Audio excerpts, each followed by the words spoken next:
মোদিকে কাছ থেকে দেখার প্রবল ইচ্ছা। মুখে জয় শ্রীরাম ধ্বনি তুলে হাতে ভর দিয়ে মোদির সভায় পৌঁছালেন বিশেষভাবে সক্ষম তরুণ হাসান আলী।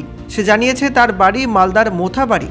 অতদূর থেকে শাহাপুর বাইপাস মাঠে শরীরটাকে টেনে হিচড়ে নিয়ে ছুটে আসেন হাসান। হাতের ভরেই নিজের শরীরটাকে কোনো মতে টেনে নিয়ে এসেছেন। মোথাবাড়ির প্রতিবন্ধী তরুণ হাসান আলী শনিবার নিজের অদম্য ইচ্ছাশক্তির জেরে পৌঁছে গেলেন প্রধানমন্ত্রী নরেন্দ্র মোদীর জনসভায়।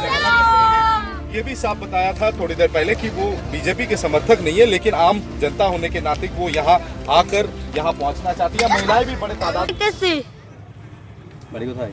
বাড়ি প্রতাপপুর, মোথাবাড়ি প্রতাপপুর সাহেবপাড়া। কিসে আসলে? টোটোতে। টোটোতে? একাই না, কার সাথে এসছো? একাই। তুমি তো প্রতিবন্ধী, তো এইভাবে মানে কষ্ট করে যাস। হ্যাঁ মোদিজিকে ভালো লাগে? হ্যাঁ ভালো লাগে। কেমন কেন কেন ভালো লাগে?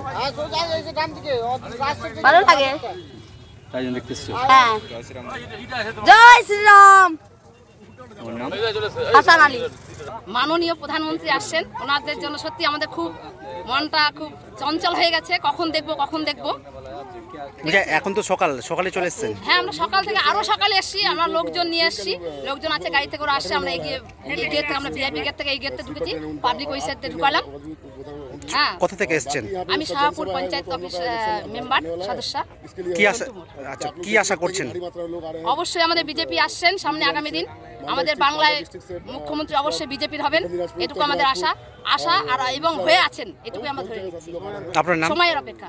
আমার নাম রেখা বিশ্বাস মজুমদার, আমি শাহপুর পঞ্চায়েত মেম্বার সদস্য।